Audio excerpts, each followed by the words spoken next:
తిరిగొచ్చా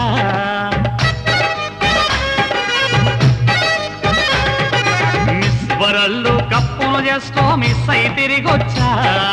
అక్కడ చూపని అందం ఒకటి నీకే చూపిస్తా